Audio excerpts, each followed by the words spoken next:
अस्सलाम वालेकुम रहमतुल्लाह। आज के लेक्चर में हम इलेक्ट्रॉन बीम लिथोग्राफी को डिस्कस करेंगे।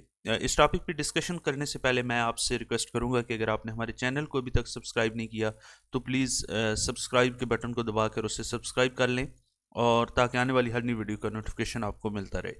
ओके, इलेक्ट्रॉन बीम लिथोग्राफी, हम इससे पिछले लेक्चर में हमने लिथोग्राफी को डिस्कस किया था। हमने ये डिस्कस किया था कि लिथोग्राफी है क्या और इसे किस पर्पज़ के लिए यूज़ करते हैं। अगर आपने वो लेक्चर मिस कर दिया है तो मैं आपको सजेस्ट करूंगा कि आप इससे पहले वाला लेक्चर जो कि फ़ोटो लिथोग्राफी के ऊपर है उसे देख लें, ताकि आपको आइडिया हो जाए कि लिथोग्राफी है क्या। ओके, इलेक्ट्रॉन बीम लिथोग्राफी में हमारे पास electron beam as a source use होते हैं, जबकि फ़ोटो लिथोग्राफी में हमने देखा था कि फ़ोटो यूज़ होता था, यानी लाइट सोर्स यूज़ होता था for transferring the pattern on to a substrate. अब जो इलेक्ट्रॉन बीम लिथोग्राफी है, इसमें चूंकि इलेक्ट्रॉन बीम यूज़ होता है तो क्वेश्चन ये पैदा होता है कि भाई इलेक्ट्रॉन को हम क्यों यूज़ करते हैं, why we use electron beam. उसकी बुनियादी वजह यह है कि इलेक्ट्रॉन को एक तो यह है कि फोकस्ड करना बहुत इजी होता है, और इलेक्ट्रॉन की वेवलेंथ कम होती है कंपेयर टू विजिबल लाइट। इस वजह से, इस कम वेवलेंथ की वजह से हम बहुत ही स्मॉल फीचर्स को मैन्युफैक्चर कर सकते हैं through electron beam lithography, electron beam. और स्मॉल फीचर्स को हम चूँकि कहते हैं कि ये रेजोल्यूशन है, तो इस वजह से हम कहते हैं कि इलेक्ट्रॉन बीम को यूज़ करके आप हायर रेजोल्यूशन की बहुत स्मॉलर फीचर्स को सिंथेसाइज कर सकते हैं, मैन्युफैक्चर कर सकते हैं थ्रू दिस टेक्निक। अब जो मोस्टली हम इलेक्ट्रॉन बीम लिथोग्राफी को यूज़ करके जो फीचर्स डेवलप कर सकते हैं वो 3 to 5 नैनोमीटर, जो स्मॉलेस्ट फीचर्स हैं वो 3 नैनोमीटर तक हम बना सकते हैं। तो इससे आप अंदाज़ा लगाएं कि how small features can fabricate through electron beam lithography.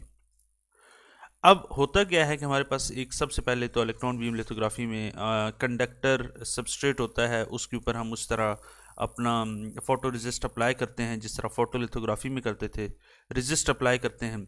ये रेजिस्ट जो है स्पिन कोटिंग के थ्रू हम अप्लाई कर सकते हैं, और जब ये रेजिस्ट अप्लाई कर दिया तो उसके बाद हम एक्सपोजर कराते हैं इलेक्ट्रॉन बीम से। अब ये रेड कलर में इलेक्ट्रॉन बीम आ रहा है। बुनियादी तौर पे हमने ये फीचर्स फैब्रिकेट करना चाहते हैं अपने सबस्ट्रेट के ऊपर, ठीक है। अब ये सबस्ट्रेट है, इसके ऊपर हम चाहते हैं कि ये वाले, अगर हम डायरेक्ट इसके ऊपर ये डिपॉजिट करें तो ये वाली जो कि बहुत स्मॉल है, लेट आप अज्यूम करेंगे 3 नैनोमीटर है, जो कि हम आम आंख से देख ही नहीं सकते। अब अगर इसे आप वैसे फैब्रिकेट करना चाहें तो दिस इज़ नॉट पॉसिबल।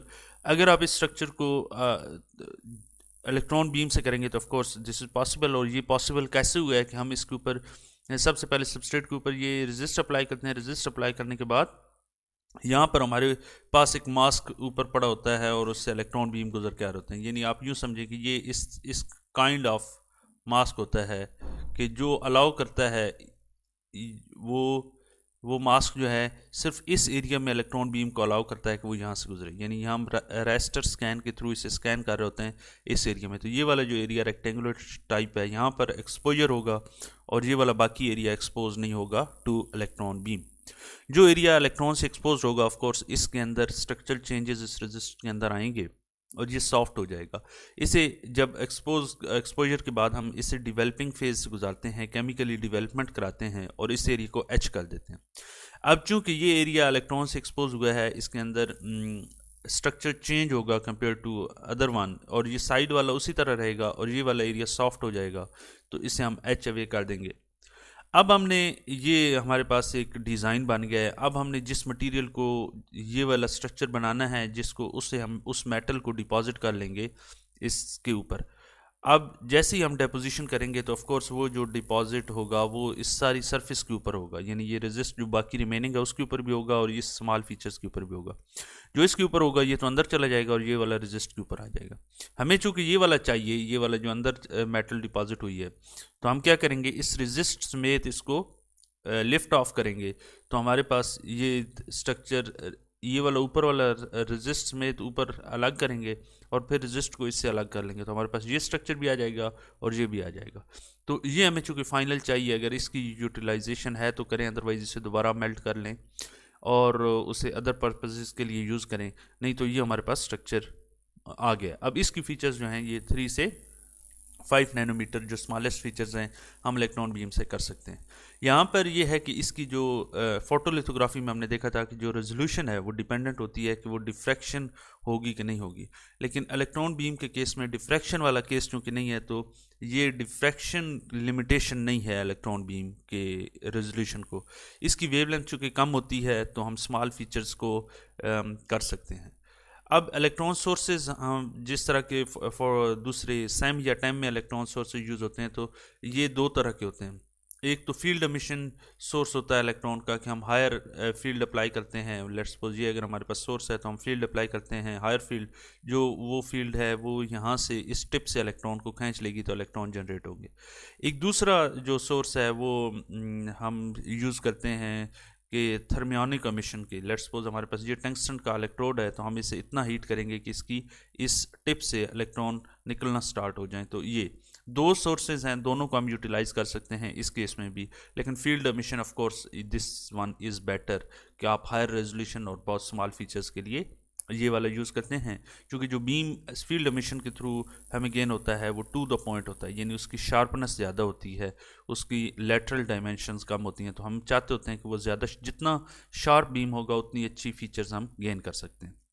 ये था पूरा इंट्रोडक्शन इसके ऊपर कि इलेक्ट्रॉन बीम लिथोग्राफी है क्या। अब हम ये देखते हैं कि भाई जब इलेक्ट्रॉन इंटरेक्ट करता है रेजिस्ट के साथ तो कौन सा प्रॉब्लम क्रिएट होता है। देखें ये हमारे पास इंसिडेंट इलेक्ट्रॉन आ रहा है और ये उसकी लेटरल डायमेंशन है, यानी ये उसकी शार्पनेस है। जैसे ही उसने इंटरेक्ट किया तो ये उसकी शार्पनेस है, और हम चाहते हैं कि हमारे सबस्ट्रेट के ऊपर हम इतना एरिया जो है ना करें, एक्सपोज करें, और इतना एरिया इलेक्ट्रॉन से एक्सपोज करें और इतने एरिया में हम अपनी फीचर्स डिपॉजिट करें।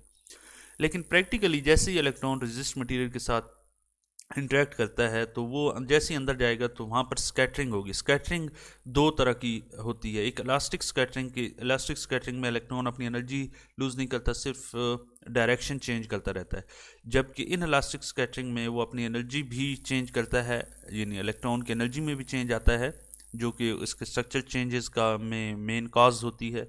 और दूसरा ये होता है कि उसकी डायरेक्शन भी चेंज होती है।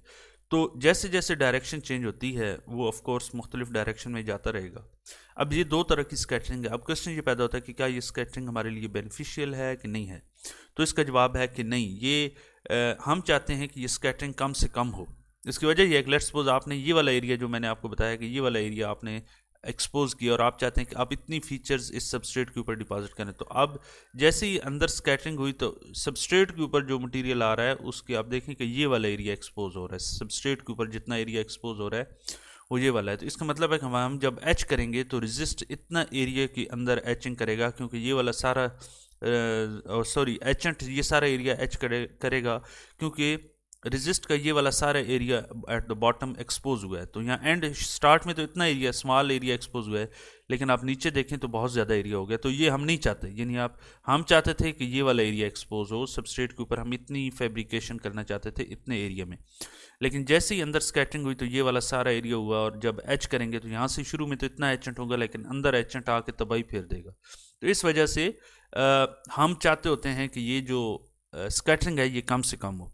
अब स्कैटरिंग को कंट्रोल करने के जो पैरामीटर्स हैं उनमें एक तो atomic number of resist involve होता है। जितना एटॉमिक नंबर रेजिस्ट का ज़्यादा होगा, नंबर ऑफ इलेक्ट्रॉन ज़्यादा होंगे, तो इसका मतलब है कि इलेक्ट्रॉन टू इलेक्ट्रॉन रिपल्शन ज़्यादा होगी तो स्कैटरिंग ज़्यादा होगी। तो एक एटॉमिक नंबर एम होता है रेजिस्ट का भी और इस सबस्ट्रेट का भी। सबस्ट्रेट के ऊपर भी अगर इलेक्ट्रॉन नंबर ऑफ इलेक्ट्रॉन ज़्यादा होंगे तो ये रिपेल करेगा और ये स्कैटर होंगे वापस, और फिर रेजिस्ट के स्ट्रक्चर चेंजेस का बायस बनेंगे। रिजल्टेंटली वो ऑफ कोर्स जो हम फीचर्स ऑब्टेन करना चाहते हैं वो नहीं होंगी। इसके अलावा जो वेलोसिटी ऑफ इलेक्ट्रॉन है, जितनी वेलोसिटी ऑफ इलेक्ट्रॉन कम होगी स्कैटरिंग ज़्यादा होगी। तो इस वजह से अगर हम वेलोसिटी ऑफ इलेक्ट्रॉन को कंट्रोल कर लें, यानी हायर वेलोसिटी यूज़ करें और कम एटॉमिक नंबर को यूज़ करें, तो हम इस स्कैटरिंग से को मिनिमाइज़ कर सकते हैं। वेलोसिटी को कंट्रोल करने के लिए ऑफ कोर्स हमें वोल्टेज ज़्यादा अप्लाई करना पड़ेगा। हायर वोल्टेज अप्लाई करके हम वेलोसिटी को ज़्यादा करेंगे ताकि इलेक्ट्रॉन जैसे ही निकले यूं शू करके आए और यहाँ इसके ऊपर आके ठक लगे। तो ये वो पूरा मैकेनिज्म है स्कैटरिंग का और इलेक्ट्रॉन बीम लिथोग्राफी का। अगले लेक्चर में एक्सरे लिथोग्राफी को डिस्कस करेंगे। उस वक्त तक के लिए अल्लाह हाफिज़।